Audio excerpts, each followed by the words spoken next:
फॅमिलीकडे ही सगळी लेगसी आली आणि त्या धुळप फॅमिलीतले 8वे वंशज आपल्या सोबत आहेत. त्यांचा आशीर्वाद आपल्याला आहे. मला वाटतं एवढा मोठा परमेश्वराचा योग आपल्याला या कार्यक्रमाच्या निमित्तानं आलेला आहे. मी त्यांचे सुद्धा आभार मानतो.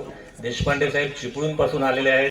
शिवसृष्टी ही आरमार सृष्टीची कल्पना आहे ती 2008 साली आम्ही सेवा मंडळी म्हणजे मी सांगायला हरकत नाही, जेव्हा या ठिकाणी उमेदवारी करायला म्हणून आम्ही आलो आणि सहज गडावरती आमचा साखरकर असेल, राजू कुठे गेला, परुळेकर असतील, अजितराव असतील, ही सगळी मंडळी इथली लोकल मंडळी, काही आमच्या महिला ताई भगिनी आहेत, या सगळ्या शुभाताई असेल, शुभाचा नवरा असेल, ही सगळी मंडळी आम्ही या जेव्हा किल्ल्यावरती जात होतो त्यावेळेला त्या मंडळींच्या जे गाईड होते त्या गाईडांच्या माध्यमातून अनेक गोष्टी सांगितल्या गेल्या. त्यातली प्रामुख्याने एक गोष्ट सांगितली गेली की याच किल्ल्यावरती 1868ला हेलियम नावाच्या वायूचा शोध लागला. त्यामुळे हेलियमचं पाळणाघर म्हणून हा किल्ला आहे. छत्रपती शिवाजी महाराजांचं आरमार या असलेल्या या आपण ज्याला खाडी म्हणतो, बॅकवॉटर म्हणतो, या बॅकवॉटर मध्ये छत्रपती शिवाजी महाराजांचं गलबत बनवण्याचं, आरमार तयार करण्याचा कारखाना होता. जेव्हा छत्रपतींच्या लक्षात आलं 1640-50च्या काळात की आता ही आक्रमणं जी आहेत या हिंदुस्थानावरती होणारी आक्रमण ही खैबर खिंडीतनं होणार नाही, ही जमिनीवरनं होणार नाही, आताची आक्रमण ही पाण्यावर होतील आणि पाण्या म्हणजे समुद्र किनारा या महाराष्ट्राला जेवढा लाभलाय तो संरक्षित करण्याची गरज आहे. आणि महाराज जेव्हा या किनारपट्टीवर उतरले तेव्हा त्यांच्या लक्षात आलं की तिकडचा असलेला ब्रिटिश टोपीकर या ठिकाणी उतरलेला आहे, इंग्रज उतरलेले आहेत, पोर्तुगीज उतरलेले आहेत, फ्रेंच उतरलेले आहेत, डच उतरलेले आहेत आणि सगळी मंडळी व्यापाराच्या निमित्ताने या सगळ्या अरबी समुद्रातल्या हिंदुस्थानच्या असलेल्या समुद्र किनाऱ्यावरती आता वेढायला सुरुवात केली. म्हणून छत्रपती शिवाजी महाराज या ठिकाणी आले, यांनी पाहणी केली आणि हे पाहणी केल्यानंतर त्यांच्या लक्षात आलं की या ठिकाणी काही गडकोट बांधायला लागतील. त्यापैकी हा जो विजयदुर्गचा किल्ला आहे तो 800 वर्षापूर्वी राजा भोजांनी बांधलेला होता, त्याची डागडुजी शिवाजी महाराजांनी केली. शिवाजी महाराज सुरतेच्या आक्रमणावर गेले, ज्याला आपण आक्रमण म्हणतो, लूट म्हणतो, त्या ठिकाणी गेलं. त्या ठिकाणी फार मोठे व्यापारी केंद्र होतं सुरतेचं आणि ते लोक त्या व्यापारातला अनेक पैशाचा निधी त्यांनी महाराष्ट्राच्या या सगळ्या इन्फ्रास्ट्रक्चरसाठी द्यावा, महाराष्ट्राच्या कल्याणासाठी द्यावा, गोरगरिबांसाठी द्यावा म्हणून महाराजांनी सुरतेपर्यंत पोहोचले आणि सुरतेच्या दोन्ही लुटीचे जे काही पैसे होते ते महाराज घेऊन पुन्हा सिंधुदुर्गात आले आणि ह्या दोन्ही लुटीतना महाराजांनी सिंधुदुर्ग किल्ला बांधला. छत्रपतींनी सिंधुदुर्ग किल्ल्याचं त्या ठिकाणी निर्माण केलं.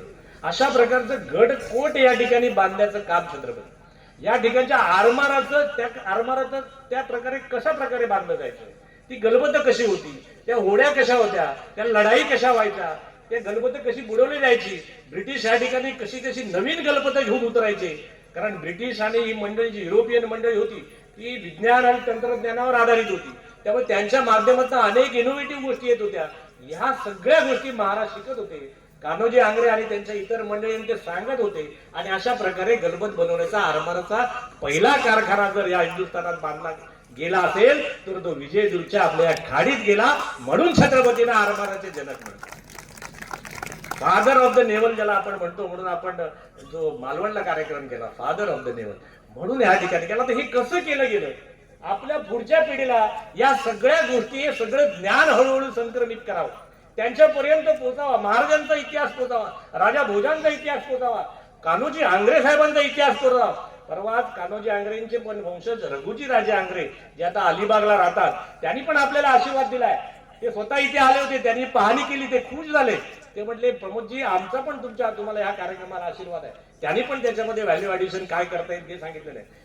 साक्षात धुळप साहेब यांचं या किल्लेदार म्हणून यांचे 8 वंशज या ठिकाणी आहेत, त्यांनी पण आशीर्वाद दिलेला आहे. आणि मग अशा माध्यमातून या ठिकाणी एक चांगलं स्मारक व्हावं, एक सृष्टी निर्माण व्हावी आणि हेलियम डेच्या निमित्ताने दरवर्षी या ठिकाणी होणारा कार्यक्रम पण या ठिकाणी व्हावा, या सगळ्या संकल्पनाने घेऊन आम्ही 2008 पासून प्रवास करत होतो. जागेचा शोध सुरू होता. आमचे गोखले साहेब या ठिकाणी आहेत, त्या बिचाऱ्यांनी स्वतःची जागा देऊ केली होती. अनेक मंडळींनी जागा देऊ, आमचा तिर्लोटकर या ठिकाणी असेल त्याला अनेक मंडळींनी जागा देऊ केल्या, पण त्या जागा त्या घेण्याची काही व्यवस्था नव्हती. आणि एक दिवस आम्ही ही बाब जेव्हा माननीय रवींद्रजी चव्हाण पीडब्ल्यूडी मिनिस्टर यांच्या कानावर घातली की बाबांनो आम्हाला अशा प्रकारचं आरमारची सृष्टी करायची आहे पण जागा काही मिळत नाही आणि पीडब्ल्यूडीची असलेली जागा बंद अवस्थेत आहे, त्याचा उपयोग काही होत नाही, मला आपल्या पीडब्ल्यूडी मिनिस्टर रवींद्र चव्हाण यांचं कौतुक वाटतं. त्यांनी आमदार साहेब दुसऱ्या मिनिटात सांगितलं, प्रमोद ही 2 एकर जागा तुमच्या आरमार सृष्टीला मी देऊन टाकली, कामाला सुरुवात करा. आता त्या ठिकाणी जागेची उपलब्धता हवी होती, निधीची उपलब्धतेची गरज होती. सिंधू रत्न समितीवरती योगायोगाने मी सदस्य म्हणून गेले होतो आणि आमच्या आमदार दीपकभाई केसरकरांना, शिक्षण मंत्र्यांना आम्ही ही सगळी गोष्ट आमच्या समितीच्या मीटिंग मध्ये सांगितली आणि त्या ठिकाणी तथास्तु म्हणावं तसं दीपकभाईने 4.5 कोटीची प्रशासकीय मंजुरी या कार्यक्रमाला देऊन टाकली. त्यामुळे या सृष्टीचं काम मार्गी लागायला सुरुवात झाली. मग आम्ही आमदार नितेशजी राणेंकडे हा सगळा प्रस्ताव घेऊन बसलो आणि मग त्यांनी इतर सगळ्या यंत्रणा हलवल्या, पीडब्ल्यूडी हलवलं, आमचं सिंधुरत्न समिती हलवली, दीपक केसरकरांना फोन केले आणि एवढंच नाही तर आमच्या आमदार साहेबांनी सांगितलं, प्रमोदजी हा एका फेजचा कार्यक्रम झाला, 4.5 कोटी, मी पुन्हा तुम्हाला 5-10 कोटी रुपये देईन आणि या ठिकाणी आणखीन चांगल्या प्रकारची स्मारकाचं या ठिकाणी समृद्ध करावं म्हणून पण त्याने आपल्याला आश्वासित केलेलं आहे. मी पुन्हा या तिन्ही मंत्री महोदयांसाठी, तिन्ही आमदारांसाठी आपण सगळ्या मंडळी जोरदार टाळ्या वाजवा अशा माझी इच्छा आहे. त्यामुळे हळूहळू 16 वर्षानंतर का होईना आमदार साहेब आपल्या सगळ्यांचं, या जनतेचं जे काही स्वप्न होतं ते हळूहळू साकारतंय. आता यामध्ये काय आहे, या 2 एकरामध्ये आता पहिल्या फेजमध्ये आपण काय केलंय तर आपल्याला रेस्ट हाऊस दिसतंय. ते रेस्ट हाऊस आपण त्याचं पुनर्निर्माण करणार आहोत, कारण इथली इमारत तोडता येत नाही, थोडा CRZचा प्रॉब्लेम आहे. म्हणून आमच्या सर्व गोड साहेबांनी त्याची कल्पना केली आणि याला रिडेकोरेट करून, याला रिनोव्हेट करून या ठिकाणी एक म्युझियम तयार केलं जाईल. त्या म्युझियम मध्ये असलेल्या या आरमाराबद्दल सगळी माहिती, त्याचे स्टॅच्यूज, त्याचे म्युरल्स आपल्या कोणाकडे, मी आंग्रे आपल्या जोळप साहेबांना पण विनंती केली आहे, मी आंग्रे साहेबांना, रघुजी राजे आंग्रे त्यांना पण विनंती केली आहे की आपल्या त्या ठिकाणच्या असलेल्या घरामध्ये अशा जुन्या काही वस्तू असतील तर त्या सुद्धा आपण या ठिकाणी आमच्या म्युझियम मध्ये ठेवाव्यात. त्या निमित्ताने आमच्या पुढच्या पिढीला ते बघायला मिळेल. त्यामुळे तशा प्रकारचं म्युझियम होत आहे.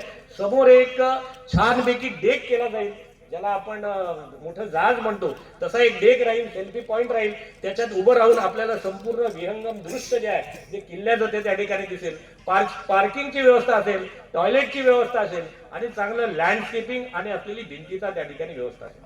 हे पहिल्या फेजमध्ये. दुसऱ्या फेजमध्ये आमची कल्पना अशी आहे की आपले जे विद्यार्थी आहेत, पर्यटक या ठिकाणी येतील, या ठिकाणी एक डेन तयार केलं जाईल. आमदार साहेब, डेन म्हणजे एक गुहा तयार केलेली आहे. त्या गुहेच्या बाहेर आपण जसं होडीत बसतो तसे त्या ट्रॅक मधल्या होडीमध्ये पर्यटक बसतील, मुलं बसतील आणि ती होडी पर्यटक 15 मिनिटं आतमधून त्या गुहेमध्ये फिरतील आणि 10 ते 15 प्रसंग त्यांना लाईट अँड साऊंडच्या माध्यमातून, म्युरलच्या माध्यमातून बघायला मिळतील. छत्रपतींनी युद्ध कसं केलं, कान्होजी आंग्रे कसे होते, त्यांनी काय केलं, धुळप साहेबांनी काय केलं, ब्रिटिशांचं आक्रमण कसं झालं, नौका कशा बुडवल्या जायच्या, युद्ध कसं व्हायचं, महाराज सुरतेला कसे गेले, हा सगळा इतिहास त्या 15 मिनिटांमध्ये आपल्या विद्यार्थ्या आणि पालकांना आणि आपल्या सगळ्या पर्यटकांना तो बघायला मिळेल. अशा प्रकारचं या ठिकाणी एका गुहेचं डेनचं सुद्धा आम्ही व्यवस्था करतो. त्या पुढच्या फेजमध्ये होईल. अशा प्रकारचं एक अद्वितीय स्मारक विजयदुर्ग मध्ये नेहमी आमच्या जिल्ह्याच्या सरपंचांचं, रियाजचं, आमचा देवधर आले असतील, माजी सरपंच आले असतील, बिचारे देवधर, या सगळ्या मंडळींचा नेहमी आग्रह होता आमदार साहेब की आमच्याकडे दुर्लक्ष होतं, विजयदुर्गकडे कोण येत नाही. पण खरं सांगू मंडळी, एक दुर्लभ किंवा दुग्ध शर्करा योग आहे आमदार साहेब. आम्ही तर हे 4.5-5 कोटीच दिले, पण आमदार साहेब आणि महाराष्ट्र सरकारने मुंबई गोवा पासून त्या कासारड्यापासून इथपर्यंत यायला 300 कोटी रुपयाचा रस्ता करतायत. या सरकारसाठी सुद्धा टाळ्या झाला. काय योगा या बघा. आणि काल परवा साखरकर कुठे गेले, आपले हे कुठे गेले, राजू, या ठिकाणी वर्ल्ड हेरिटेज व्हावं, युनेस्को, ज्याला युनायटेड नेशन्सची एक मोठी संस्था निर्माण केली की जगातले वर्ल्ड हेरिटेज त्यांनी पाहणी करावी आणि त्या वर्ल्ड हेरिटेजच्या युनेस्कोची मंडळी सुद्धा या किल्ल्याची पाहणी करून गेली आहे. भविष्यामधले या हिंदुस्थानातलेच नाहीत तर परदेशातले पर्यटक सुद्धा तुमच्या विजयदुर्गात येतील. या ठिकाणच्या असलेल्या पर्यटक आपल्या इथे घरामध्ये राहतील. आपण साहेब सिंधुरत्न समितीच्या माध्यमातून काही कॉटेजच्या व्यवस्था करतोय की ज्या आजूबाजूच्या लोकांना मिळतील, कॉटेज बांधतील, त्याच्यामध्ये हे पाहुणे आलेले राहतील, हे सगळं विजयदुर्गचं वैभव बघतील, 2 दिवस राहतील, म्हणजे इथल्या सामान्य माणसाला त्यांच्या मुलाबाळांना रोजगार मिळेल अशी पण व्यवस्था त्या ठिकाणी केली. आणि तुम्ही एक विजयदुर्गचं एक वैशिष्ट्य बघितलं असेल सर, आज या कार्यक्रमाला आमचे राष्ट्रभक्त हिंदू तसे आमचे राष्ट्रभक्त मुस्लिम मंडळी सुद्धा मोठ्या प्रमाणात आलेले आहेत. या सगळ्यांसाठी जोरदार टाळ्या झालेल्या पाहिजे. हे सगळे शिवप्रेमी आहेत, हे सगळे आमचे मावळे आहेत. हे सगळे आमचे बांधव आहेत, या सगळ्या आमच्या भगिनी आहेत, या सगळ्या मनापासून शुभेच्छा द्यायला आमदार साहेब या ठिकाणी आलेले आहेत. आपल्या सर्वांचं आपण ज्या ज्या घरात राहता त्या त्या ठिकाणी पर्यटकांची व्यवस्था करा. या ठिकाणचा आपलं रोजगार, आमच्या सिंधुरत्न समितीचं आमचं ब्रीद वाक्यच आहे की या सिंधुदुर्ग आणि रत्नागिरीत राहणाऱ्या सगळ्या नागरिकांचं, शेतकऱ्याचं, गरिबाचं उत्पन्न दुप्पट करणं हा आमचा मोठो आहे. या माध्यमातून तुमच्या सगळ्यांचं उत्पन्न दुप्पट होऊ द्या, गावातल्या लोकांना रोजगार मिळू द्या. रियाज काजीबद्दल तर मला नक्कीच बोलायचं साहेब, एक सरपंच आहे, ताकदीच आहे, कुठलीही गोष्ट, कुठलाही शब्द त्याने जमिनीवर पडायला दिला नाही. मी सरपंच म्हणून जे लागेल ते करायला तयार आहे आणि त्याचं एकच स्वप्न होतं साहेब, मी सरपंच असताना या स्मारकाचं भूमिपूजन व्हावं. त्यासाठी रियाजसाठी सुद्धा जोरदार आपण लोकांनी टाळ्या वाजायला पाहिजे. असा साहेब ही सगळी पंच महाभूत एका ठिकाणी जमली आणि त्याच्यात ही शिवसृष्टी, ही आरमाराची सृष्टी या ठिकाणी निर्माण होते. छत्रपती आरमाराचे जनक होते आणि आज आपण या सगळ्या आरमार सृष्टी होण्याचे प्रथम दर्शक आहात, प्रथम नागरिक आहात. आमच्या तुमच्या सगळ्यांच्या साक्षीने आज भूमिपूजन झालेलं आहे. मी पुन्हा एकदा सगळ्यांचं स्वागत करतो आणि थांबतो. जय हिंद, जय महाराष्ट्र.